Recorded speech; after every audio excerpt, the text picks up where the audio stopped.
Ladies and gentlemen, we back with another episode of Shootaround Sessions podcast with me, your host, Tawasi C, and my man, Randy B, you know how it is. You know how it is, you know the vibes. We are here, and we gonna jump off this edition of Shootaround Sessions podcast talking about our one and only favorites, those New York Knicks. Couple games away from the playoffs since we last spoke about the Knicks. Randy, tell me how you feeling about our inconsistent, I want to say 6-7 Knicks. One day we good, one day we bad. How you feeling about this latest run? You know, I sit there and I chuckle to myself because the last time we spoke about them, your question was, yo, you think they could take number one? And I was like, nah, buddy. I got my hopes up, I won't lie. Detroit is still playing out of this world, even without Kate Cunningham. Boston, as scary as it is, they figured it out. And Jason Tatum is just an addition to a team that has played well all season long. The New York Knicks, granted the fact they won their last two games, great, sub 500 teams. Yeah, sub 500. So sub 500 teams. So yeah, they did what they were supposed to do, but then there's teams where we thought we was going in to get a win, and it just didn't work out. The chemistry is kind of weird right now. Because the last two games we won, Cat played, we did good. Cat sat out, JB played, we did good. When it was both on the floor, it's just something is up, something is not right. I don't know what it is, and I've been telling people for the past week and a half that something don't look right. Don't look right. It don't. It don't. I can't remember what game it was, but we were down, and then Cat. Oh, this was the game where Cat only scored 2 points up until the fourth quarter, and in the fourth quarter, he starts doing well. We go on a run. We're down by like I think 1 or 2 points. He's on a run, and then Mike Brown pulls him out. Pulls him out the and game. I was like, "What was that? What was that? Like, is he being sabotaged now? What's going on?" And I think I texted you and I told you I was like, I don't know. Something seems fishy. I feel like they're trying to run Cat out of New York.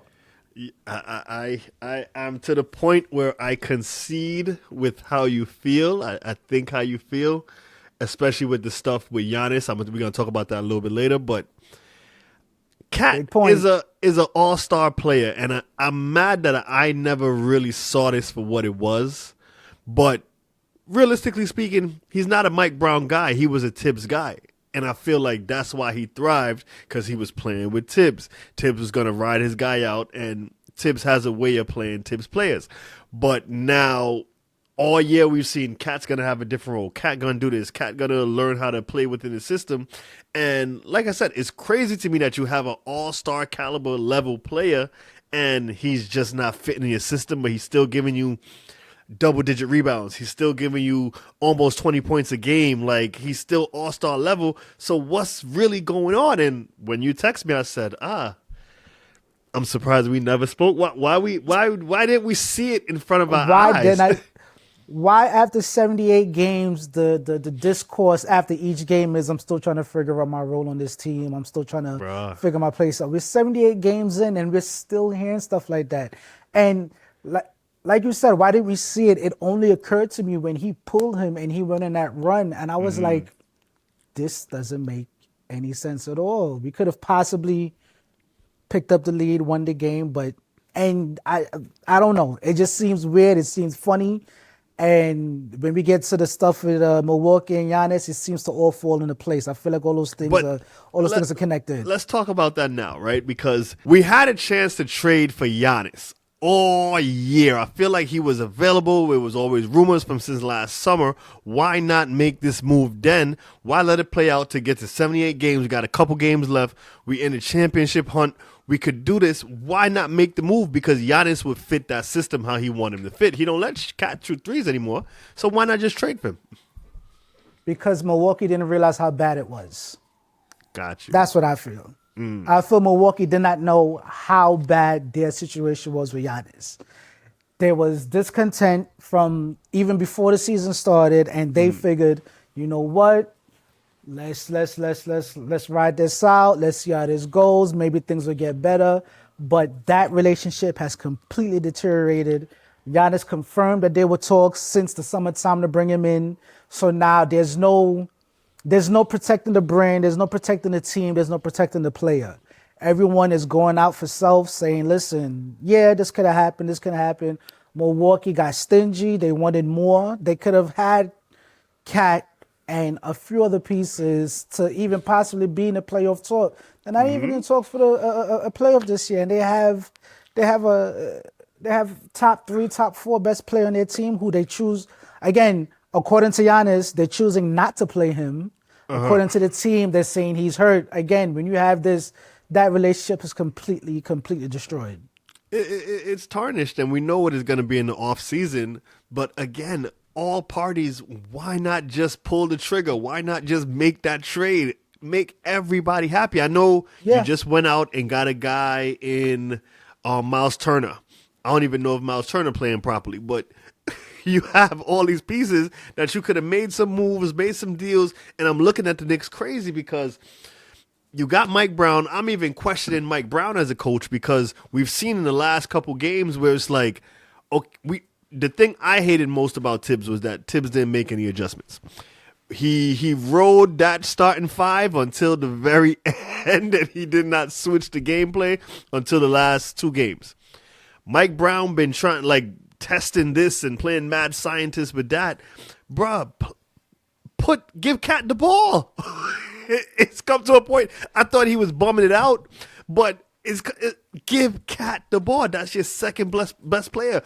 Trade him in the offseason. I don't even know if the sabotage even makes sense to me right now to sabotage his team, not to let us see where we get. Yeah, it's ridiculous. Yeah, at a point you gotta run plays for him.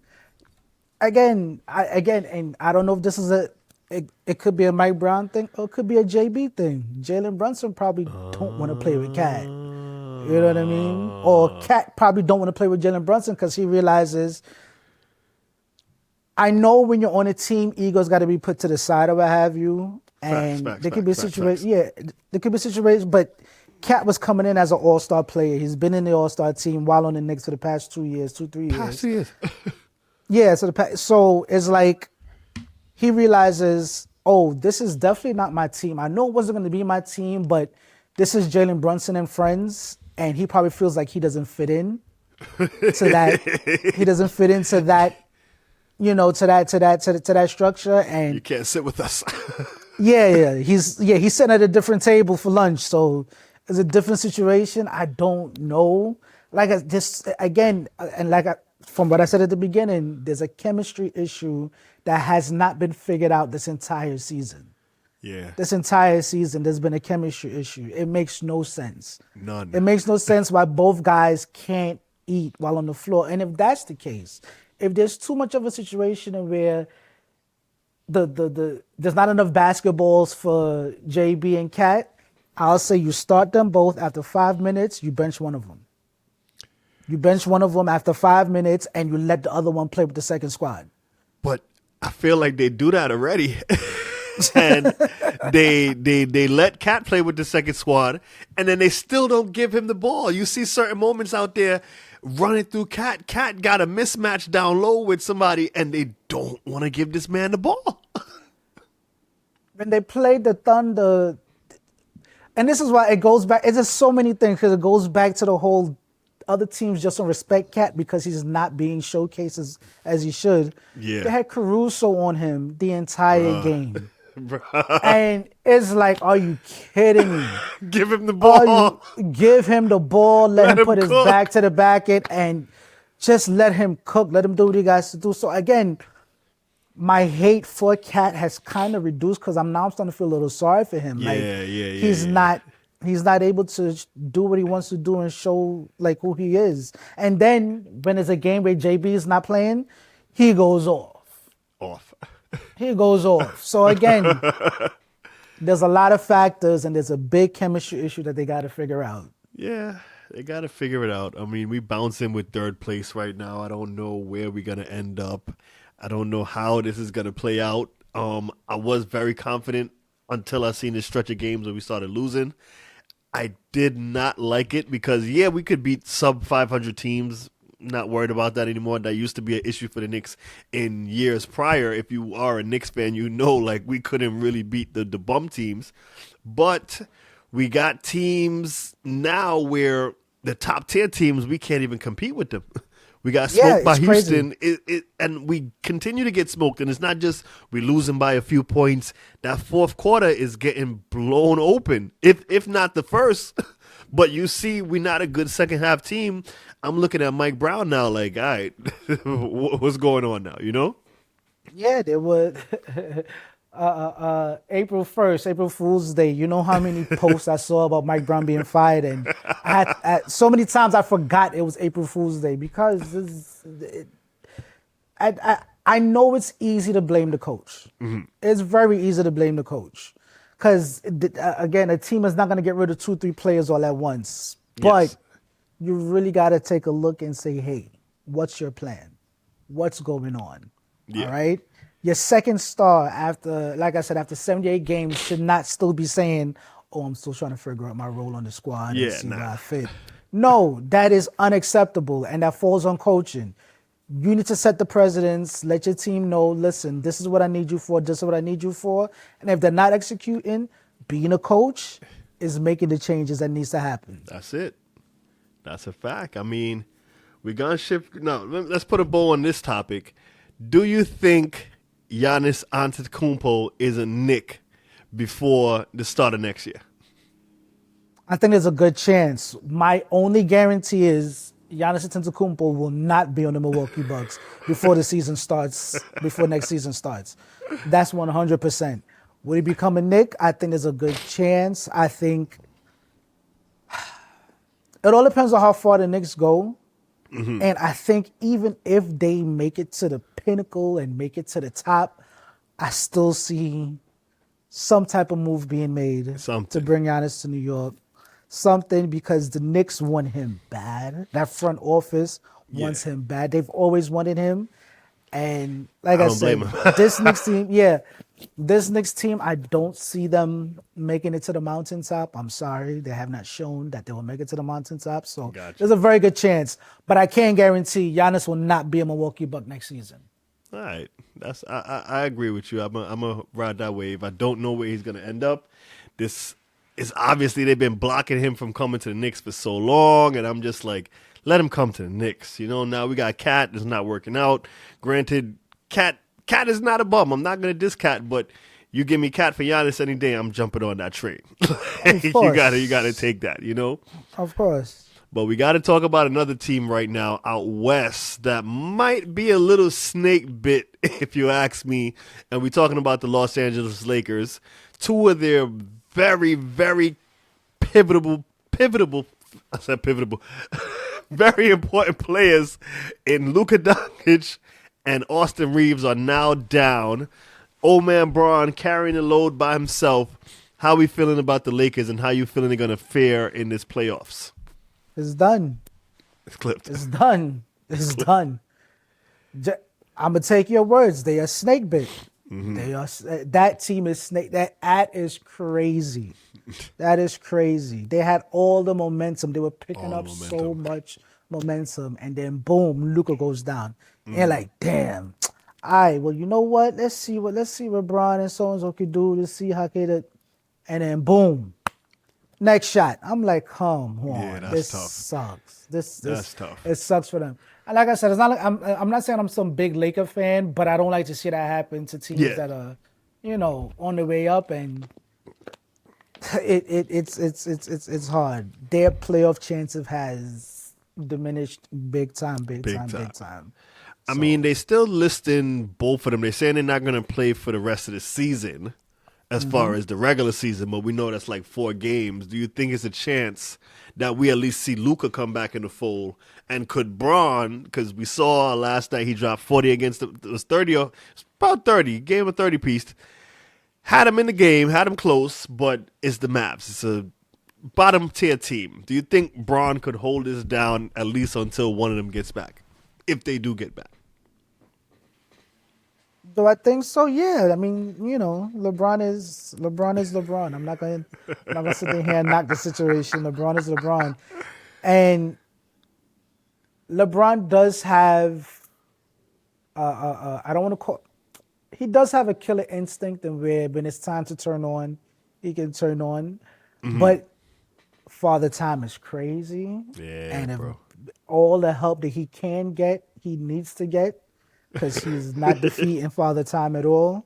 Nah. And personally, if Luca and what's his name does not, if they don't get back, if they don't get back at it in a timely manner, then no, their chances are completely shot. They're not going clipped. anywhere. Right now. Especially with the Spurs and the Thunder. No, not at Yeah. all. Denver, no. Houston Like, is on the come up right now. No. Right now, if the playoffs started today, they would play the Timberwolves. We know things could change, things could shift up if anything, but they would play the Timberwolves. I don't even see them beating the Timberwolves without Luca, and it's a repeat of last year. Straight up, first round exit, bye bye. I think so. I mean, Yeah. time would only tell with this team how far they're gonna go. I mean, it's hard to say it. Braun ain't Super Braun no more, and Braun has been removed from Super Braun for a very long time. So I just feel bad for them. Like they was really ramping up. They was playing good basketball, and it's sad that he probably might have to go out like that in LA, But hey, he did what he could do. Yeah. It sucks. Real quick, did you get a chance to see some of the Golden State game last night? I don't know. No. My boy Steph. My boy I Steph. actually wanted to talk to you about that though. My boy Steph. That boy is bad. That boy is bad. I was in and out of sleep, to be honest with you, but I woke up at a time and Steph is still Steph hitting shots that he's not supposed to be hitting, and he looked great. And it sucks. And it sucks that Golden State is not in a great position because he can still do some stuff. But I just want to bring that up. But Steph is Steph. I'm glad you brought that up because we could talk about the play-in because I seen that he's back. They lost by like 1 point, but Steph is Stephing, to your point. Steph is being Steph. Who is the most dangerous play-in team potentially? Because we know the Warriors, they're locked in for that 10th play-in spot. And they have been a play-in team for the last, not the year they won the championship, but they have been a play-in team. We know Steph could be Steph. I think the Warriors are definitely still dangerous if you look at that squad. Oh no, I agree with you. As I'm looking at 7 through 10, yeah, I pull full stock in the Warriors coming out of that play-in and also doing some damage in the playoffs. I fully agree with you. And we have on the east side, we have the Hornets. The Hornets are a very, very, very dangerous team right now, winning a plethora of games since January. How are we feeling about the Hornets in the play-in in the East? Could they make some noise? Could they be a disruptor? The only team that I can see disrupting them is probably Toronto, but even that, Charlotte will definitely come out of that play-in, and if they keep up this momentum, right now they won 4 straight. If they keep up this momentum and they figure it out, then yes, they can play that disruptor role in the East. Will they get far? Probably not, but they can play disruptor for one of these teams, definitely. Okay. We got to talk about another situation. It's all kind of tied in because the Bulls, they're a mess right now. And we're going to start with the front office because today they just fired their front office execs, their VP of basketball, and their general manager. I feel like the Bulls is blowing it up. They're blowing up this thing. They're not really in contention at all, and they've been a mid-tier team for a while, but they have another situation going on at the same time where they just let go a couple days ago. They just let go of Jaden Ivey for conduct detrimental to the team. What is going on in Chicago? All right, so first, I'm gonna hit the whole them releasing all GMs and everyone. Yeah. The thing is, what is Chicago doing? What have they been doing? All right, so at a point, nobody's job is safe. All right, they're sick and tired of being sick and tired. Facts. So the situation is like, let's blow this whole thing up. Let's revamp. Let's try to bring prominence back to Chicago, which again they more than likely can't do unless it's through the draft. Facts. because ain't nobody fighting to go to Chicago to play. It's not. It's lost its lust. It's been how long now? It's been Very long time. very long. I didn't even want to do the math. It's been 30-something years. It's completely done. And yeah, they're gonna continue doing these rotation of players, rotation of staff members, rotation of GMs and everything until hopefully one day they do figure something out. The Jaden Ivey situation. Jaden Ivey. Oh man. It's a situation where you really have to be careful how you approach this from the outside looking in. All right. Okay. There's a situation where Jaden Ivey, he has his beliefs, all right? And he takes his beliefs very seriously. But here's the thing that people need to realize.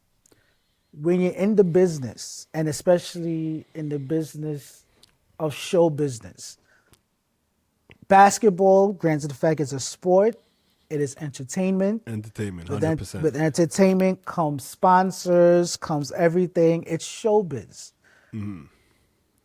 I don't want to knock him for expressing his beliefs because, again, his belief is seated deeply in the church, and I respect that. However, you got to understand you're in show business, so you are going to come across, see, and there's going to be things that you do agree with and that you don't agree with. He chose the path of vocalizing what he doesn't agree with, and he's paying the price for it. Do I think it's right or wrong? Again, I don't know. I don't know how deep that goes. I don't want to comment too much on it. But it's funny thing. I wanted the Knicks to draft Jaden Ivey before Detroit took him. Another stat we dodged. Another bullet. Because coming out of college, Jaden Ivey was, again, he was fast, getting to the hoop. I was like, yo, this kid is going to be it. And I think certain injuries kind of slowed him down. And again, the Bulls shut him down. He didn't like it. Social media, and again, I know rookie year, they have these classes where they say, just be mindful. They're not trying to censor anyone, but just be mindful of what you do and don't say, because you have a whole corporation that's backing you. Your employer is a corporation, and they have to protect their image. So certain things you just, again, you don't want to tell somebody to be quiet, but sometimes just be quiet. And I think just as of yesterday, there's videos of him on the street preaching on the street and everything. And again, if it's a situation in where it's, I don't know if it's a mental thing, but if he does need some type of help, I hope the brother gets whatever help he needs and seeking. Nah, I agree with you 100%. But I'm going to go back to this fact, right? We've seen things like this, not necessarily intense as this to the point, but you think about religious outbursts like you had, what's my man back in the day? Abdul Rauf. You had him with his protesting. You had Cap with his things. Yeah. You had Tebow. You have players all over sports who've had their beliefs and pushed it, and they want to say people get banned. Now, Jaden Ivey, in his first 3 seasons, he was an over 15-point scorer. Pretty decent league. He got cut from the Bulls recently, and he's still going to get his $100 million. They're still going to pay him $100 million. Which is good. Which is a good thing. Which is good. That's good for him. But like you said, to your point, the injuries over the last 3 seasons or 4 seasons, he hasn't played over 30 games. Has not. So he's got the injury bug. Now he's not playing. He getting $100 million. They probably want to cut ties with that, and then you start this on top of that. It's like, bro, what are you doing? Not saying you don't have your beliefs and you don't believe what you believe, but again, it's a professional league. If he was balling and doing what he had to do, I don't think this would have been an issue if he was balling. Exactly. The fact he ain't balling is like they can't save you. Kyrie Irving had his mess. Kyrie Irving's still in the squad, even though his ACL is torn. You know what I mean? And because Kyrie is Kyrie. Yeah, Kyrie's Kyrie. It comes down to it. It's a business at the end of the day, and whatever you believe, it's just you gotta kind of toe that line with what you believe. I guess I don't know, but hey, it's a touchy subject. It is. But whatever he's searching for, whatever he's looking for, whatever he's seeking, I hope he finds it. That's all I gotta pray say. for that brother. Pray for that I brother. hope he finds it. But the Bulls, they gonna figure it out. They haven't. I mean, I think they've been a desperate franchise ever since they put Zach LaVine and DeMar DeRozan together.